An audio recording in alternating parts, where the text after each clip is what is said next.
Hey there, happy Tuesday. I'm jumping in to answer a question for Amber Lawrence that she posted in the Facebook group. Sometimes I see questions that just really beg a verbal response versus typing. So hope you guys are all having a great week. And Amber, I want to talk about your scenario. It might be helpful for some others who are facing the same decision. So a couple of things you mentioned in your post. You're looking at a 3,000 square foot space, and the landlord will either pay for the build out, but he's basically going to ask you to finance that build out for him over time and by committing to a 10-year lease so that he has enough time to pay back that $100,000 that you mentioned he's estimating it'll take to finish the space. Or you can pay less, sign a shorter lease if you pay for those build out costs up front. He's also asking for your business plan, financials, and your personal financial records. Those requests used to not be as common, but today I hear that all the time. Folks in my co-working startup school and flight groups are seeing the same thing. We actually just had a discussion about that in our Slack group for those groups.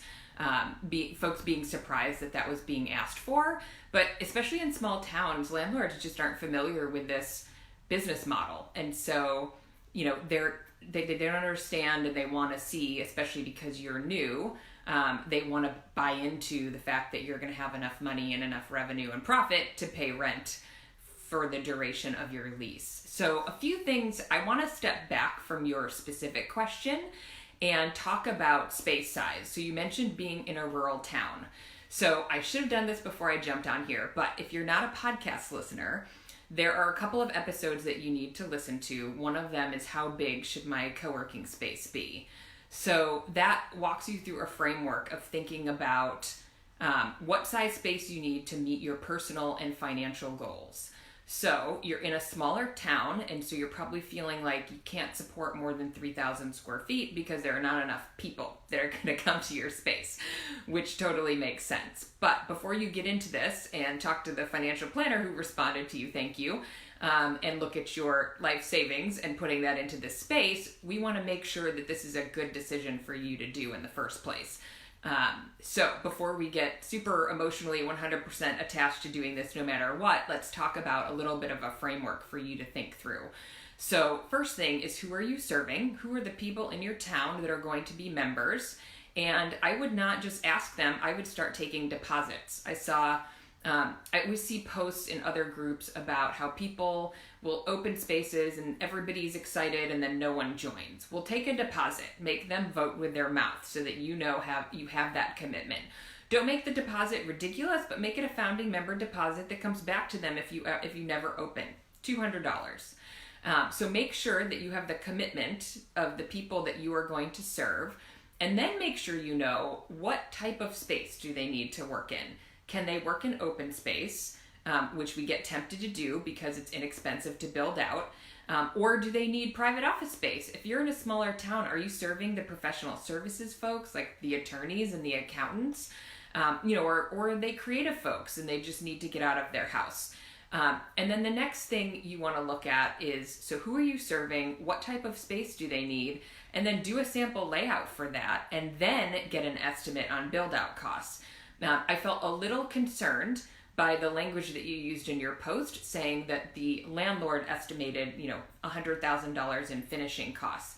Now, is that just to paint and do carpet and put in the HVAC, or is that to build the space that you actually need to run your business and to get the financial return that you need? You need to make that decision, not the landlord.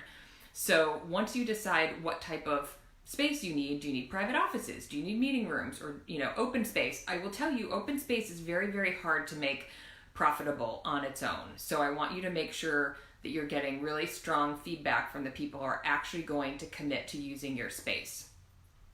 So once you know what type of space they're going to do, you need to do a layout. How many offices, how many meeting rooms, how many dedicated desks, how many co-working desks? This can be a rough layout, but it's also easy to get these done on sites like Upwork. They don't cost a lot. You just need, there are some inputs you're going to need, and feel free to shoot me a note if you need some help with that, but this is just giving you kind of the high level framework of the process, and maybe you've gone through this already. I just want to make sure. So once you've decided your layout, Then you want to assign prices to each of those. And then you want to assume that once you get up to full speed, you are 85, no more than 90% full. Do not assume 100% full for your pro forma. So layout, assign prices. So my dedicated desk is going to be $300. My co-working spot is going to be $200. And my offices are going to be $800. And then do the math and see what your revenue looks like based on the inventory that you can fit into 3,000 square feet. Now this is the challenge with 3,000 square feet. It's limited in terms of the inventory that you can have in the space. And so the challenge you're going to run into is your revenue is only going to be so much because you only have 3,000 square feet and your expenses might be bigger. So internet, I have a sample pro forma if you don't have it yet. I'm fixing that link. It's broken in the show notes. It's episode number 47. Make sure you listen to that if you haven't listened to that yet. And shoot me a note if you need that pro forma. My admin is supposed to be fixing that link. I've gotten a couple of emails from folks looking for that. So do your expenses, coffee, internet, staff. Now 3,000 square feet typically won't pay a staff person. So this goes back to the episode, which is in the 70s, around how big should my co-working space be. If you're looking to hire someone to run the space or pay yourself and replace your income, 3,000 square feet is probably not going to do that. And so it's totally fine for a test space, a starter space, or a space where you run another business and you don't need it to kick off a lot of profit or pay someone full time. You can have lots of reasons for doing a smaller space, but I want you to know what the limitations are so that you go into this with your eyes wide open. So decide who you're going to serve, do the layout, assign pricing, get your expenses, including your rent, and then look at your monthly P&L. So do expenses less than revenue, and does that kick off a profit? And if it does, is it enough for what you need to get out of the space? And then you factor in the build-out costs and the startup costs. So buying furniture, doing the build-out that the landlord's looking for, outfitting the conference rooms, all the things that need to get done, putting forks in the drawers in the kitchen, buying the refrigerator and all the things that you need to do for a co-working space. So then you take that build-out cost. So now you've got, sorry, I sort of skipped a step here. Look at your annual P&L, so annual expenses versus income, and see if there's a profit there, and then run that out for 10 years and make some assumptions about expenses going up and revenue going up because you'll increase pricing, etc. But be careful, you can't have more revenue than what your inventory supports. So your revenue is not going to change a lot over 10 years, but you should run up your pricing and to cover increases in expense, cost of, standard of living increase types of things.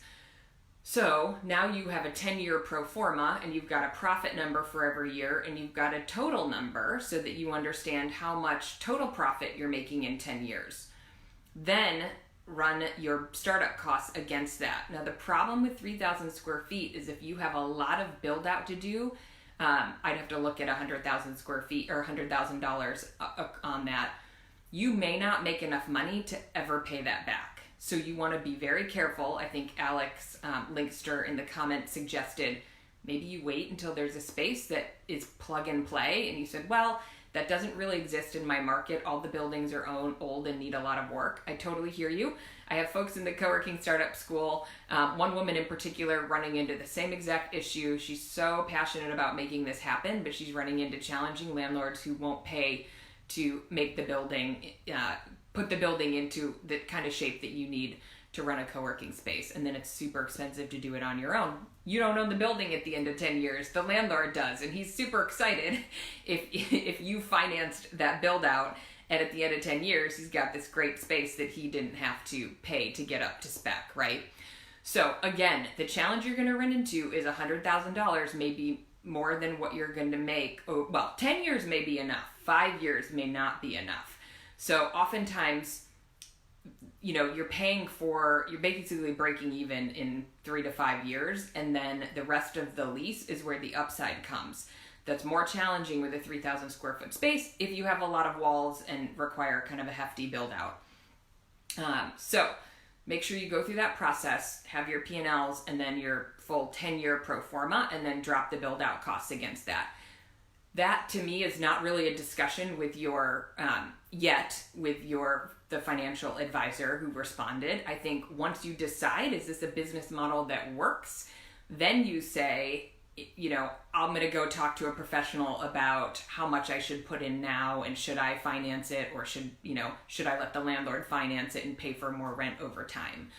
Make sure, by the way, when you do your P&Ls and pull that out for 10 years, that you're accounting for that extra rent that he's charging you, and probably you're signing a lease where your rent goes up 2 to 3% every year. Make sure you include that increase in your pro forma too, because that's a pretty big deal. Now, the nice thing about a 10-year lease is that you're locked in for 10 years. He can't raise the price. No matter what happens in your town, if things go crazy and all of a sudden the downtown's exploding and rent rates are going up, you are locked in safely for 10 years. I had the experience when I was in Chicago. I've talked about this a number of times, but I had 2 5-year terms on my lease, and after the first 5 years, I was in like a neighborhood where there was abundant parking, and there were not as many amenities as you'd like within walking distance, but we had a full view of the skyline. It was a brick and timber building, super beautiful, but it was an up-and-coming neighborhood. And then within 5 years, Google moved its Chicago headquarters down the street, like a block. Hotels started springing up, restaurants, there was so much construction, there was no more parking, all that stuff got a lot harder, and the rent rates started going through the roof. So I had a fixed increase negotiated in, and thank goodness, or else I probably wouldn't have survived. And I ended up selling the Chicago space, and part of the value of that was this kind of fixed rate increase on the lease that wasn't at market rate.